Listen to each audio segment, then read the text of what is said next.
Alhamdulillah jika saya mati saya rela syahid. Muhammad Rizky Rudiana meninggal dunia, Vina meninggal dunia. Saya tidak sama sekali tidak pernah melakukan itu. Informasi kalau ternyata 7 orang ini penangkapan di bawah Pak Rudiana, betul ya Pak ya? Apa yang bisa meyakinkan bahwa Anda tidak benar-benar membunuh Esti dan juga Vina? Tidak kenal dia. Sudah bersama saya saat ini Irjen Pol Purnawirawan Arianto Sutadi yang merupakan penasihat ahli Kapolri. Pak Arianto, terima kasih lagi untuk waktunya bersama Fakta.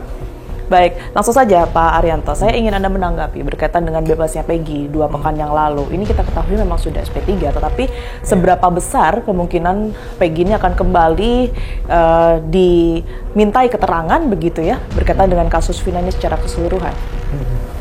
Kalau estimate saya ya, kemarin itu kan Peggy dinyatakan tidak memenuhi syarat untuk dinyatakan sebagai tersangka, sehingga diputuskan oleh hakim pra-peradilan.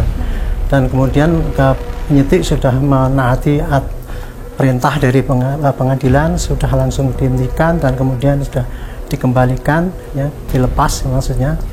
Nah, kemudian kalau untuk selanjutnya, kalau estimate saya, ini polisi pasti akan menunggu putusan PK ini nanti.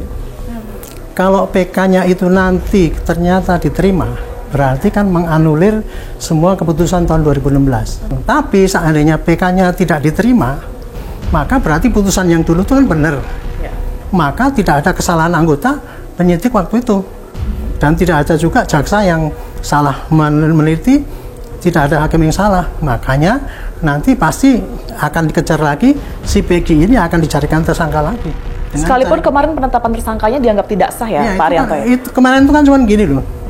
Karena polisi nangkepnya masih belum diperiksa dan sebagainya, sehingga hakim akan kemudian mengatakan, wah itu nggak sah penetapan dia sebagai tersangka. Nah nanti kalau seandainya tuh PK-nya diterima, nggak diterima ya, berarti kan ini masih si Peggy ini masih jadi tersangka karena yang dulu lanjutan daripada putusan 2016 ini. Kemarin itu dianggap sebagai tidak memenuhi syarat karena hanya syarat formil saja. Besok pasti akan dicari lagi bukti-bukti baru yang kuat gitu untuk menentukan dia sebagai tersangka, dan dia pasti akan dijadikan tersangka lagi kalau PK-nya tidak diterima. Baik, Pak Arianto, terakhir kemarin kan juga beredar keterangan baru ya dari saksi Dede yang selama ini kita cari-cari, yang selama ini kita dengar ini hanya dari AF saja, kemudian ini muncul yang kemudian ini memberikan pengakuan yang sangat mengejutkan begitu, keterlibatan Ibtu Rudiana di sana, bahwa kemudian kesaksian yang ia berikan di tahun 2016 ini bahkan semuanya salah dan ia tarik kembali gitu. Ia mengaku mendapat perintah dari Ibtu Rudiana. Anda melihat hal ini seperti apa? Artinya sudah ada lebih dari 1 orang begitu ya yang melihat keterlibatan Ibtu Rudiana di sini. Iya. Mau 5, mau 3, mau 10, mau 1000 orang, kalau keterangan saksi itu ya sama saja sebagai satu alat keterangan saksi saja. Ya, saksi itu mau 1000 mau berapa itu satu jenis alat bukti keterangan saksi. Kalau tidak didukung dengan keterangan yang lain, alat bukti yang lain, misalnya dokumen, keterangan ahli ataupun petunjuk, itu belum menunjukkan 2 alat bukti, gitu. Jadi dan kemudian kesaksian-kesaksian yang muncul ini muncul di media. Tidak ada kekuatan sama sekali untuk menganulir putusan yang 2016 dulu. Kalau ini nanti saksi-saksi tadi muncul di PK dan kemudian oleh hakim diakui, wah ini memang patut, ini memang dulu itu nggak benar, dianulir. Nah itu barulah itu kesaksian yang banyak itu tadi bermakna untuk pembebasan orang-orang yang merasakan tidak diputus sesuai dengan keadilan itu. Kalaupun benar Pak Arianto terbukti bahwa Ibtu Rudiana ini sempat terlibat dalam pengubahan kronologi, mengatur tersangkanya, dan juga bahkan meminta saksi untuk membuat keterangan palsu, kesaksian palsu begitu. Ini kan luar biasa sekali. Hukumannya seperti apa? Itu kan cuma tuduhan.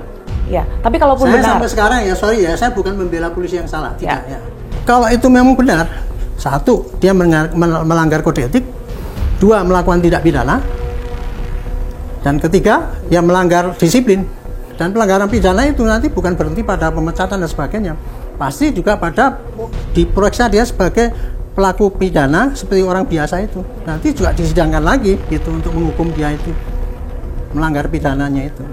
Tapi saya kira kalau seandainya PK-nya kalah, itu jelas dia diduga memang ikut terlibat melanggar aturan ataupun melanggar pidana.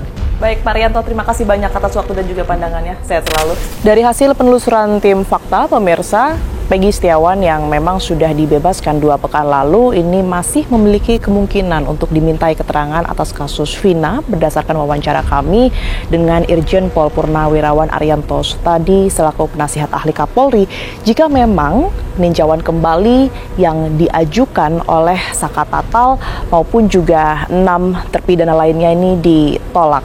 Di sisi lain ada pengakuan mengejutkan yang dilontarkan oleh saksi Dede yang sempat menjadi saksi kunci pada tahun 2016 yang lalu.